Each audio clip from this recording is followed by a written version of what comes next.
మత్తయి సువార్త 28వ అధ్యాయము. మత్తయి చాప్టర్ 28, 16, 17, 18 16, 17, 18 వచనాలు చదువుకుందామండి.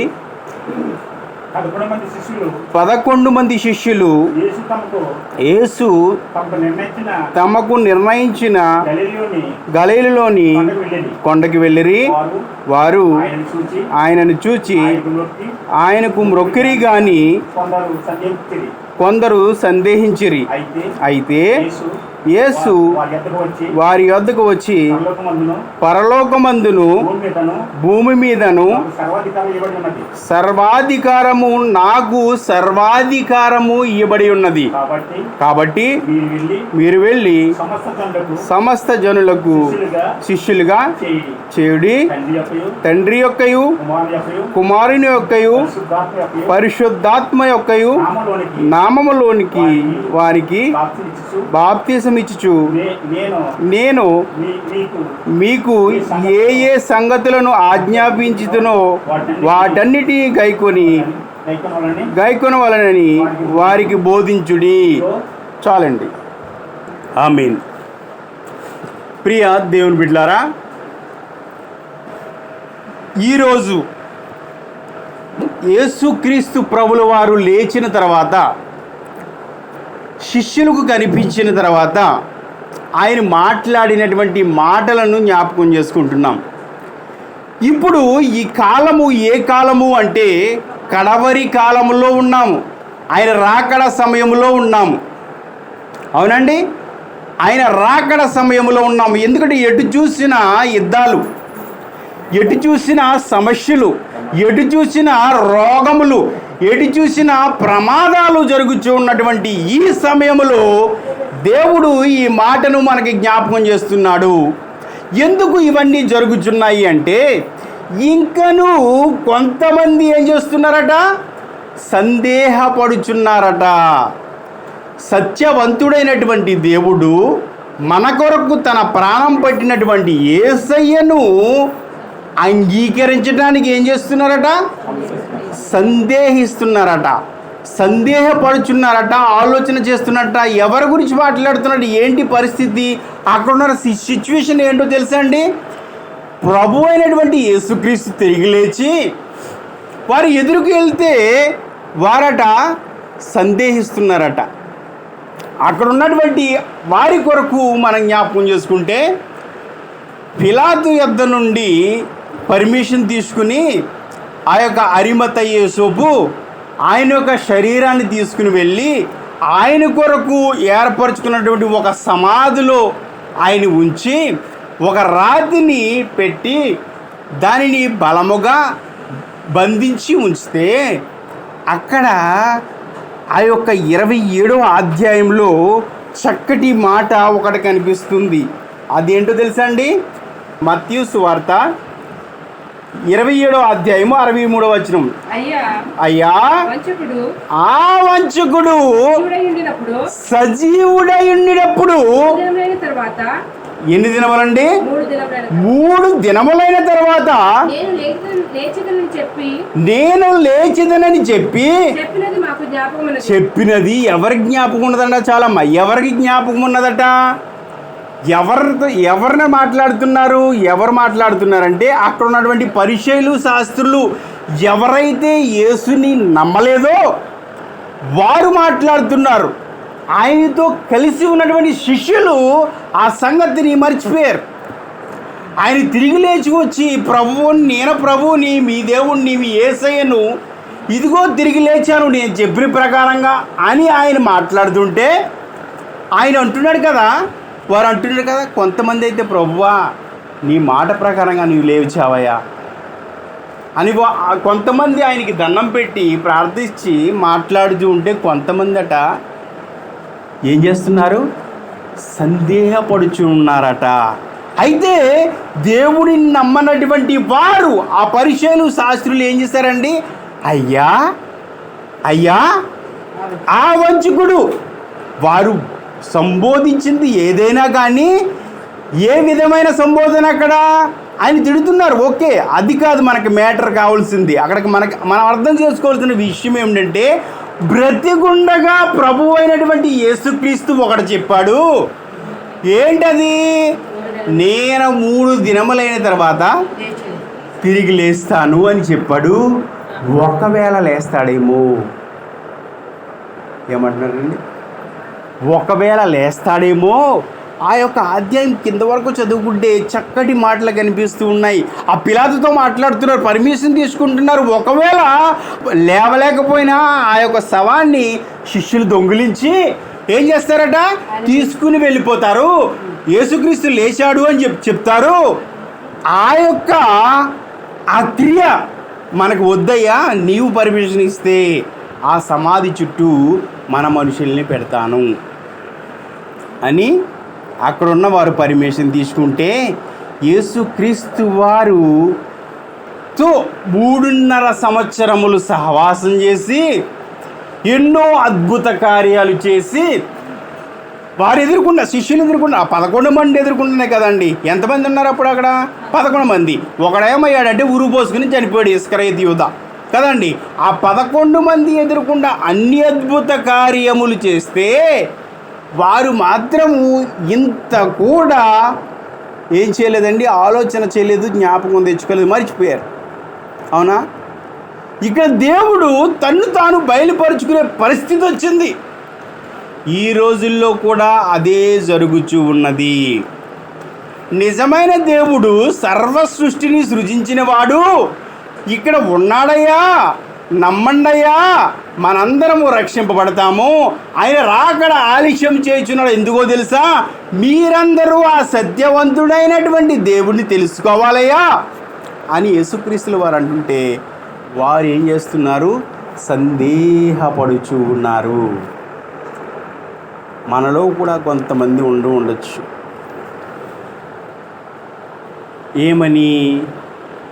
ఏమని అంటే, ఏదైనా నేర్చడం చేసింది అనుకోండి. ఎందుకంటే నేను ఎగ్జాంపుల్ మన నుంచి తీసుకుంటాను, మనం ఇతరుల గురించి కాదు. ఏదైనా నేర్చడం చేసినప్పుడు మనం ఏమనుకోవాలి? ఒక ట్యాబ్లెట్ వేసుకోవద్దని నేను అనలేదు. ట్యాబ్లెట్ వేసుకునే ముందు, ప్రభువా నీ చిత్తమైతే నాకున్న ఈ బలహీనతను ఈ ట్యాబ్లెట్ ద్వారా తగ్గించు. ఏం చెయ్యి? తగ్గించు. నీవు తగ్గించగల సమర్థుడవు. ఎందుకంటే డాక్టర్ పరమ డాక్టర్ మొట్టమొదటిగా ఆపరేషన్ చేసిన తండ్రి, కుమార, పరిశుద్ధాత్ముడు, త్రిత్వములో ఏకత్వము ఉన్న దేవుడు ఆదాము గారికి ఆపరేషన్ చేసి ఏం చేశారు? అవ్వమ్మ గారిని చేశారు. అవునా కాదా? ఎవరు చేశారండి ఆపరేషన్? మొట్టమొదటి డాక్టర్ ఎవరు? ఒక మనిషి శరీరములో ఉన్నటువంటి అవయవములు ఎన్న తెలుసంటే కొన్ని కోట్ల రకములైనటువంటి వివిధ రకాలైనటువంటి జెనెటిక్స్ మన శరీరంలో ఉన్నాయి. పొట్టలో కూడా అనేక యాసిడ్స్ ఉన్నాయి. మనము ఏమి తిన్నా అరిగించగల శక్తి దానికి ఉంది. ఎన్నండి, ఒక మనిషిని తీసుకుంటే ఎన్నో ఉన్నాయి.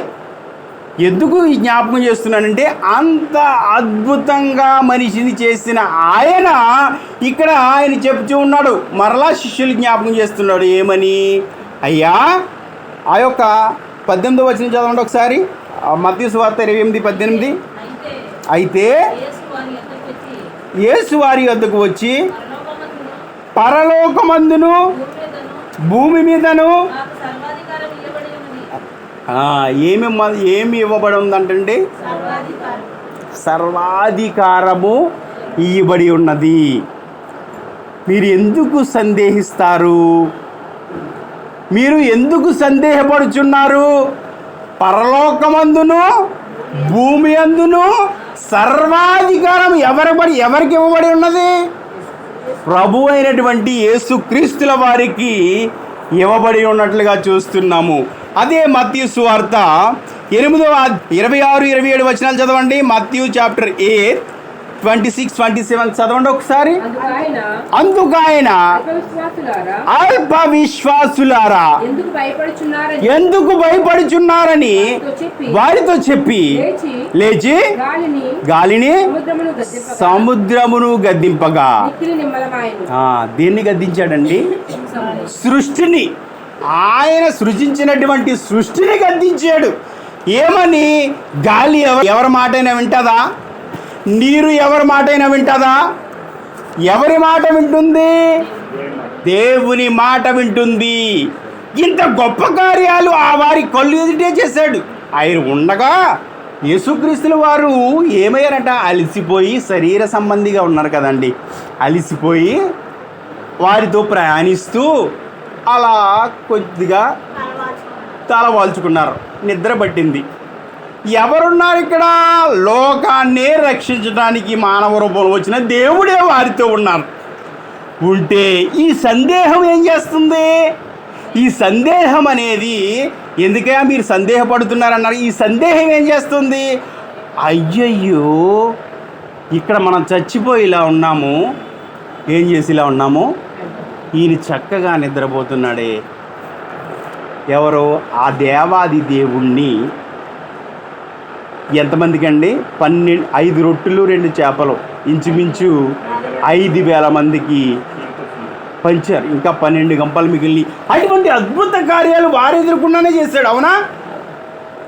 అయినా అటువంటి ఏంటి ఇంత ఈ 5 రొట్టెలు 2 చేపలు ఎంతమందికి పంచగల శక్తి గలవాడు వారిని కాపాడలేడా?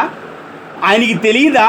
పేతురుని నీటి మీద నడిపించినటువంటి వ్యక్తి వారిని కాపాడలేడా? అయితే ఈ సందేహము మానవునికి నాశనానికి నడిపించేది ఏంటండి? సందేహము. అది 2 మార్గాల్లో మనల్ని ప్రతి మార్గంలోనే అడ్డగిస్తుంది. ఏంటది? సందేహము. అవుతుందంటావా? జరుగుతుందంటావా? రక్షిస్తాడంటావా? ఈ వెళ్ళేసుకుంటే తగ్గుతుందంటావా? ఈ డాక్టర్ దగ్గరికి ఏదో తగ్గుతుందంటావా? ఇంకో డాక్టర్ దగ్గరికి వెళ్ళాలంటావా? డాక్టర్ చేసేయాలంటావా? సందేహము, సందేహము, సందేహము. అదే ఇక్కడ ప్రభు మాట్లాడుతున్నారు. సృష్టి అధికారి అక్కడ వారితో ఉండగా వారు ఏం చేస్తున్నారు? సందేహపడ్డారు. సందేహపడి అయ్యో ఈయన నిమ్మలిస్తూ ఉన్నాడు, ఈయన నిద్రపోతూ ఉన్నాడు, మనము చనిపోయేలా ఉన్నాము. వారితో పాటు ఆయన లేడా? వీరు చనిపోతే ఆయన కూడా మునిగిపోతాడు కదా. అంటే ఒక మాట అనుకుందాం మన ఉదాహరణకి. ఇప్పుడు ఆ శిష్యులతో పాటు ప్రభు అయినటువంటి యేసుక్రీస్తుల వారు కూడా అక్కడే ఉన్నారు. ఆ పడవలోనే ఉన్నారు, ఆ అలల మధ్యనే ఉన్నారు, ఆ వీచు గాలిలోనే ఆయన నిద్రపోతూ ఉన్నారు. అయితే వారు ఏమనుకుంటున్నారు? ఒకవేళ మనం మునిగిపోతామేమో. ఏంటండి? మేము అన్నది మనల్ని ఎక్కడ నడిపిస్తుంది తెలుసా? నరకానికి నడిపించేస్తుంది, నిత్య జీవాన్ని నుండి తప్పించేస్తుంది. సాతానుగాడు అదే నీవు దేవత లాంటి దానివైపోతావు అన్నాడా లేదా?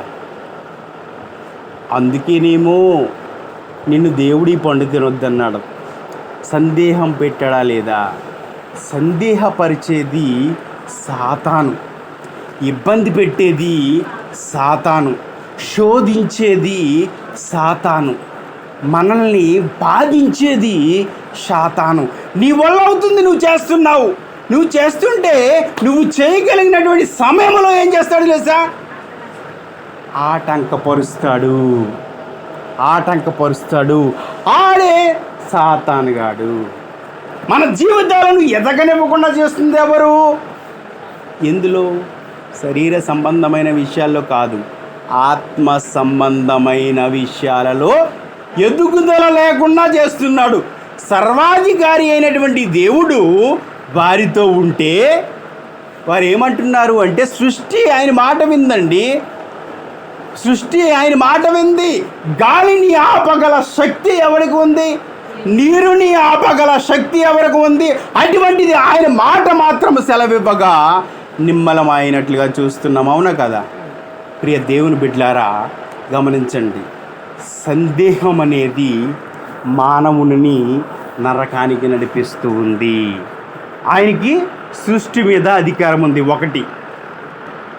రెండవదిగా మనం చూసినట్లయితే దేని మీద అధికారం ఉందండి? సమస్తం ఉంది. కొన్ని విషయాలు జ్ఞాపకం చేసుకుందాం. సమస్త సృష్టి మీద, సమస్త భూమండలం మీద, ఆకాశం మీద, ప్రతి ఒక్కరి మీద ఆయనకి అధికారం ఉంది. మరి దయ్యముల మీద ఉందా? ఉందండి. దయ్యముల మీద కూడా ఆయనకి అధికారం ఉంది. మార్కుస్ వార్త, మార్కుస్ చాప్టర్ 5 ఫస్ట్ నుంచి చదవండి. చక్కటి మాటలు అక్కడ మార్కుస్ వార్తలో కనిపిస్తూ ఉంటాయి. ఎవరండి? మీకు తెలిసిన వచనాలే. దయ్యముల మీద ఆయనకు అధికారం ఉన్నది. వారు ఆ సముద్రమునకు అద్దరినున్న గెరాసేనను దేశమునకు వచ్చిరి.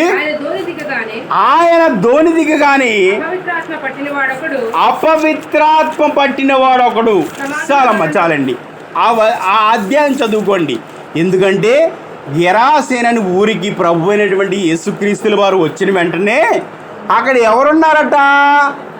దయ్యముల సేన అని పట్టినటువంటి ఒక వ్యక్తి ఉన్నాడు. అతన్ని ఏం చేశారు అంటే సంఖ్యలతో బంధించారు, గొలుసులతో కట్టేశారు.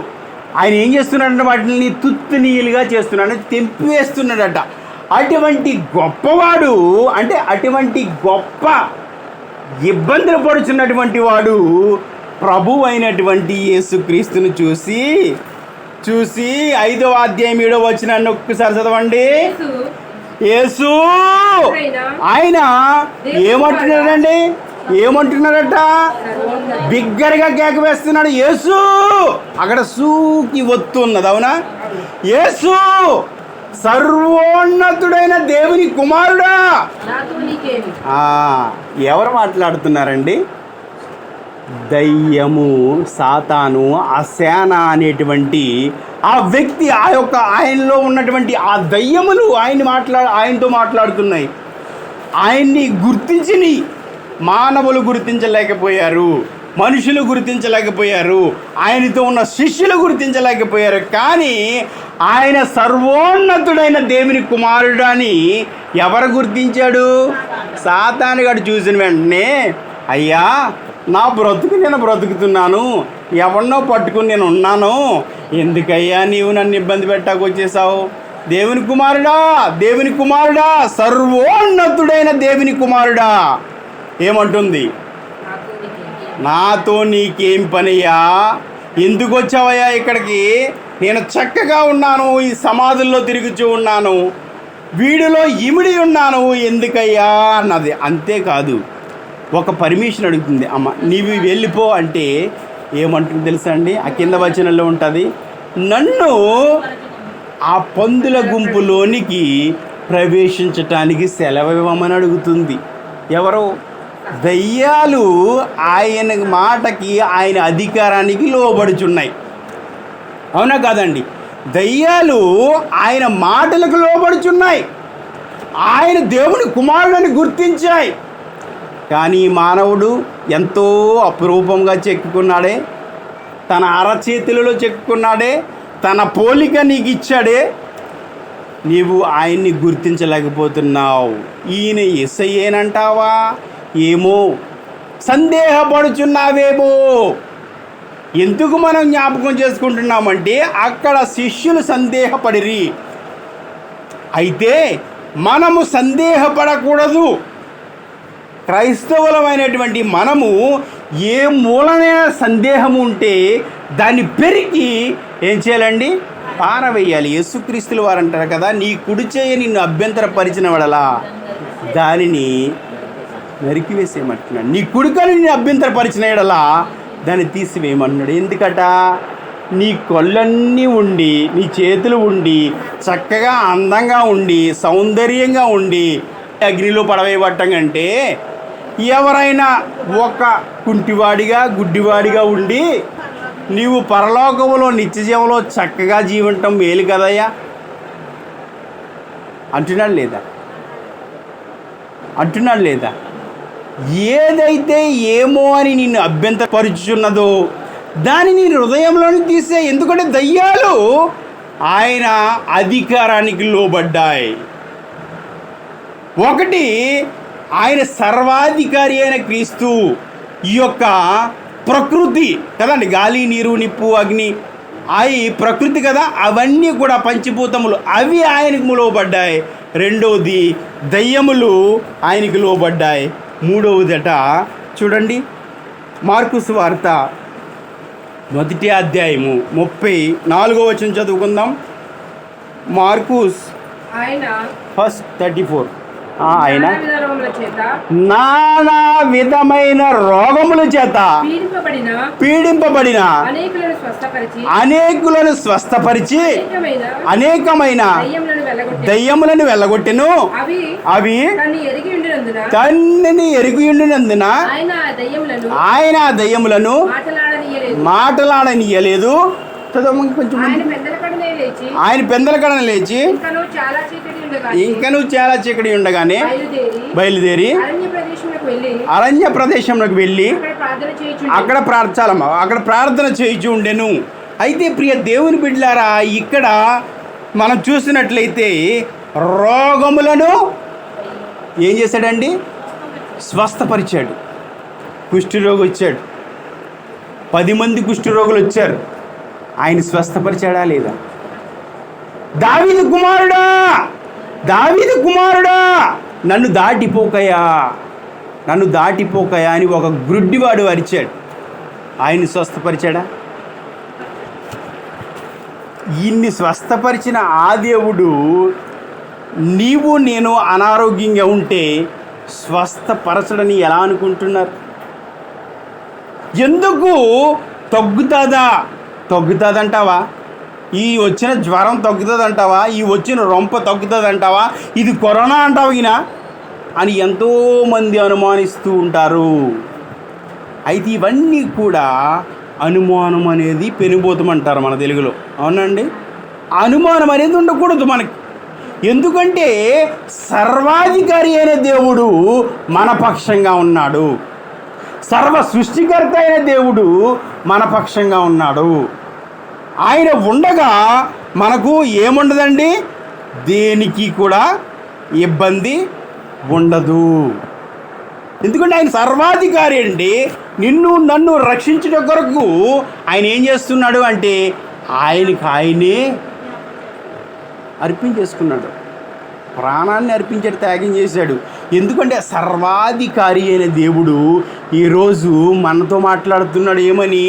అయ్యా సందేహ పడవద్దు, సృష్టి నాకు లోబడుచున్నది, దయ్యములు నన్ను అంగీకరిస్తూ ఉన్నాయి, రోగములు తప్పుకుంటున్నాయి.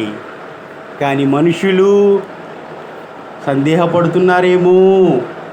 ప్రభువే మాట్లాడుతున్నారండి, నాకు లోకములో సర్వాధికారం ఉన్నదని మీరు ఎరుగరా అని శిష్యులతో మాట్లాడుతూ ఉన్నాడు. కడవరి కాలములో విశ్వాసులమైనటువంటి మనము ఏ విధంగా ఉన్నాము?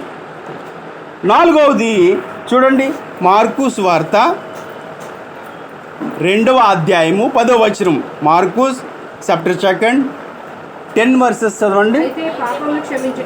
పాపములను క్షమించుటకు భూమి మీద మనిషి కుమారునికి ఏముందంటండి? పాపములను క్షమించుట కొరకు ఏముందట? అధికారము కలిగిన యేసుక్రీస్తు ఒకడు ఉన్నాడు. అయితే ఎలా క్షమిస్తాడు అంటే ఆయన్ని ఎద్దుకు వచ్చి నీ పాపాలు క్షమించేసాను పో అంటాడా? లేదా నీవు ఆయన యొద్దకు రావాలా? మనము ఆయన యొద్దకు, మనము ఆయన సన్నిధికు, లేదా మనము ఆయన ఆవరణముకు ఏం చేయాలి? వెళ్ళాలి. ఆయనకి అన్నిటి మీద అధికారం ఉంది.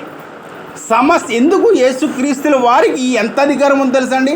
యేసు నామములో ఏది అడిగినను అది నీకు అనుగ్రహింపబడును అని మార్కు సువార్తలోనే రాయబడి ఉంది. ప్రియ సహోదరి సహోదరులారా, అటువంటి ఇంత సర్వాధికారము కలిగినటువంటి దేవుడు అంటున్నాడు కదా, పాపాలను క్షమించే అధికారము ఆయనకి ఉన్నది.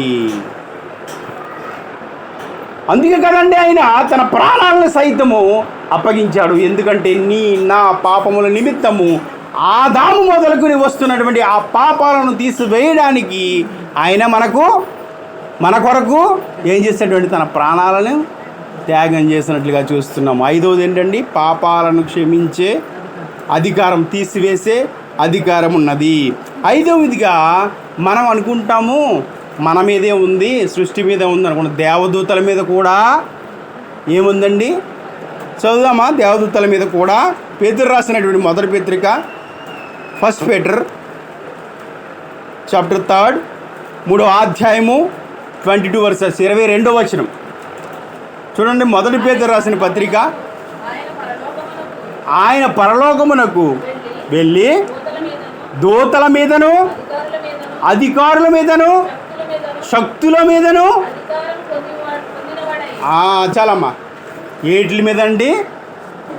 దూతల మీదను అధికారుల మీదను శక్తుల మీదను ఏం పొందాడట? అధికారము పొందాడట. ఏం పొందాడండి?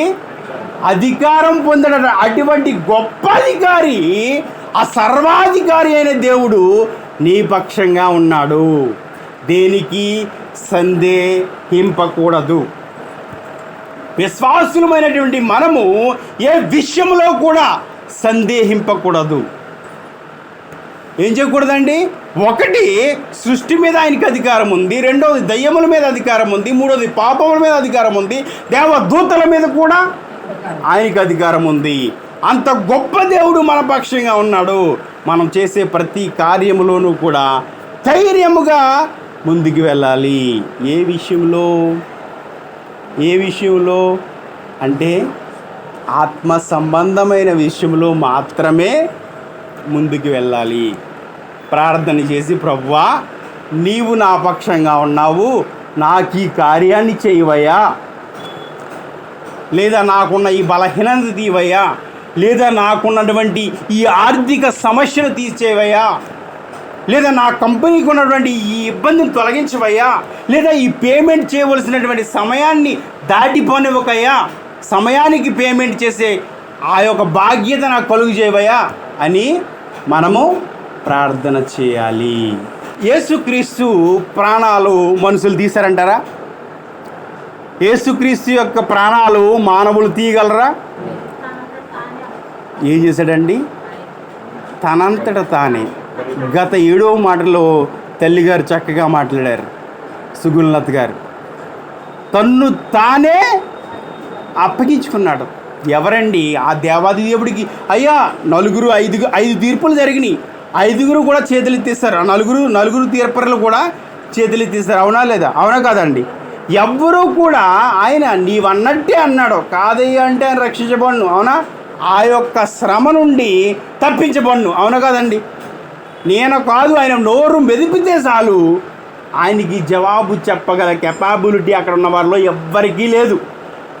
ఆయన నోరు మెదిపి ఆయన మాట్లాడితే ఎదురు సమాధానం చెప్పగల సమర్థుడు అక్కడ ఉన్న వారిలో ఎవ్వరికి కూడా లేరు. అక్కడున్న వారిలో కూడా కాదు, ఇక్కడున్న వారిలో కూడా ఎవరికి లేదు. అయితే ఆయన నోరు మెదపలేదు, మారు పలుకలేదు. ఎందుకో తెలుసా? తన్ను తానే మన కొరకు, మన పాపముల కొరకు. మన పాపాలంటండి ముందు పాత నిబంధన గ్రంథంలో, ఎందుకంటే ఒక విషయాన్ని జ్ఞాపకం చేస్తున్నాను.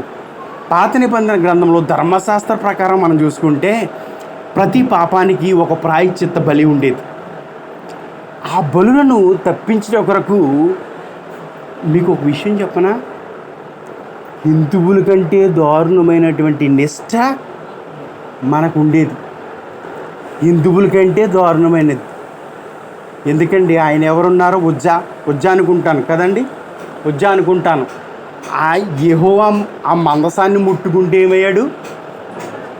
చనిపోయాడు. అవునా? చనిపోయాడు. ఎందుకంటారు?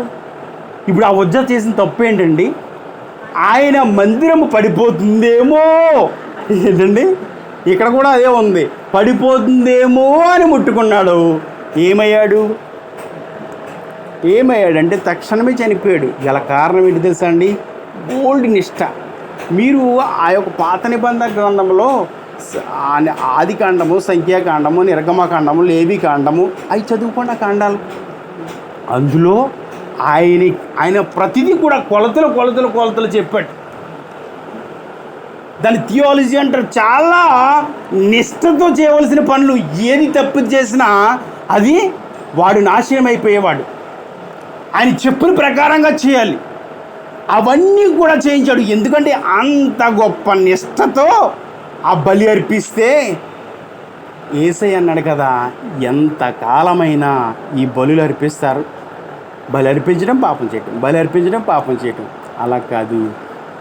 ఒక్కసారి బలిగా ఆయన అర్పించబడ్డాడు. ఎవరండి? ప్రభు అయినటువంటి యేసుక్రీస్తు, పరిశుద్ధుడు. అందులో కూడా ఒక విషయం ఉంది. ఏ పాపము లేనటువంటి మన యేసయ్య పరిశుద్ధమైన రక్తమును బలిగా మన పాపముల నిమిత్తము ఆయన అర్పించాడు. ప్రాణం అండి, ఆయన ప్రాణము. ఎవరండి? చూడండి, ఆ యొక్క యోహాను సువార్త 10వ అధ్యాయము 8వ వచనం చదువుకుందామా? 18వ వచనం చదువుకుందామండి. యోహాను సువార్త 10:18 చదవండి ఒకసారి. ఎవడును నా ప్రాణము తీసుకొనడు, నా అంతట నేనే దాని పెట్టుచున్నాను. దాని పెట్టుటకు అధికారము. దేని పెట్టుటకు? ఆయన ప్రాణమును పెట్టుటకు దానికి ఆయన అధికారం పొంది ఉన్నాడు. ఎన్ని అధికారాలు చూసామండి? ప్రతి విషయములోనూ ప్రభు అయిన యేసుక్రీస్తుల వారు అధికారము పొంది ఉన్నారు. ప్రతి విషయంలోనూ కూడా. ఏ విషయంలో మనం చూసుకున్నాం? దయ్యం విషయంలోన, పాపం విషయంలో, రోగం విషయంలోన, సృష్టి విషయంలోన, ఆయన ప్రాణాలు పెట్టే విషయంలోన ఏం చేస్తున్నాడండి? అధికారం పొంది ఉన్నాడు. అయితే మనము చివరిగా సామెతల గ్రంథము 3వ అధ్యాయము 6వ వచనం, ప్రొవర్బ్స్ చాప్టర్ 3 6 వర్స్ చదవండి ఒకసారి. సామెతల గ్రంథము 3వ అధ్యాయము 6వ వచనం. నీ ప్రవర్తన అంతటి యందు ఆయన అధికారమునకు ఒప్పుకొనుము, అప్పుడు ఆయన నీ త్రోవలను సరళము చేయను. చాలండి. ఇప్పుడు ఇంతవరకు ఆయన అధికారము గూర్చి విన్నటువంటి మనము ఏం చేయాలట? ఒకే ఒక్క మాట మన గురించి చదివించాను నేను. మనం ఏం చేయాలి? ఇన్ని అధికారాలు కలిగి ఉన్నటువంటి యేసుక్రీస్తు అధికారం, ఆయన్ని మన అధికారిగా చేసుకోవాలి, అంగీకరించాలి, మనం ఒప్పుకోవాలి. ఆయన మన అధికారి. మన జీవితాలను ఆయనకి సమర్పించాలి. ఇదేనండి దీంట్లో ఉన్నటువంటి పరమార్థము. అక్కడ శిష్యులు అంగీకరించలేదండి, సందేహపడ్డారు. ఇక్కడ కూడి ఉన్న నీవు నేను సందేహింపకుండా మన జీవితాలను, మన హృదయాలను, మన బ్రతుకులను ఎవరికి అర్పించాలి? యేసు ప్రభు వారికి అర్పించాలి. అర్పిస్తే ఏముంది? మనకి నిత్య జీవం ఉంది. మరణము ఉండదు, ఆకలి దప్పులు ఉండవు, కష్టం ఉండదు, స్వార్థం ఉండదు, అసూయ ఉండదు, వివాహం ఉండదు, ఎటువంటి శరీర సంబంధమైన కార్యాలు అక్కడ ఉండవు. ఆనందమే ఆనందం, సంతోషమే సంతోషం.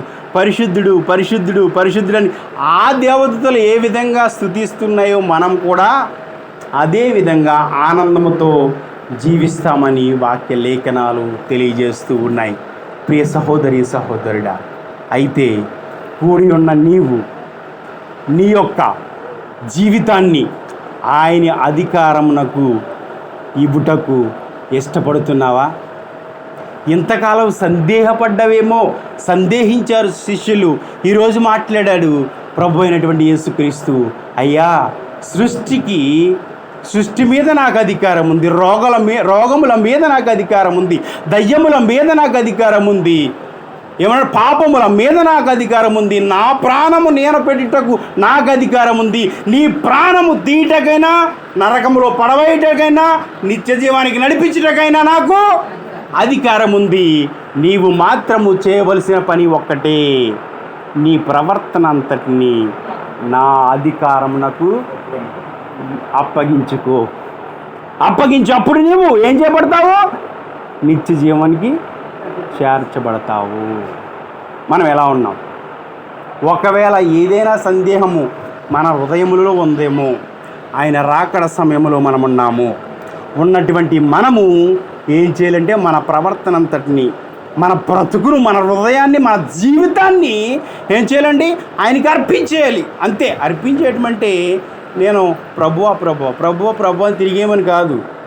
చెడు సహవాసాలకు వెళ్ళకుండా, చెడు మార్గానికి వెళ్ళకుండా, చెడు త్రోవల యందు నీవు నడవకుండా దేవుని యందు భయభక్తులు కలిగి జీవిస్తే ఆయన నీకు నిత్య జీవాన్ని ఇస్తాడు అనేటువంటి సత్యాన్ని గుర్తెరిగి జీవించాలని కోరుచు ఈ మాటలు ముగిస్తున్నాను. ఈ చిన్న వాక్యాన్ని దేవుడు దీవించి ఆశీర్వదించునుగాక. ఆమేన్. దేవుని యొక్క ప్రశస్తమైన నామములో మీ అందరికీ శుభాభివందనాలు తెలియజేస్తూ ఉన్నాను. ఈ వీడియోని లైక్ చేయండి, షేర్ చేయండి, సబ్స్క్రైబ్ చేయండి. ప్రభు మిమ్మల్ని దీవించి ఆశీర్వదించును గాక. ఆమేన్.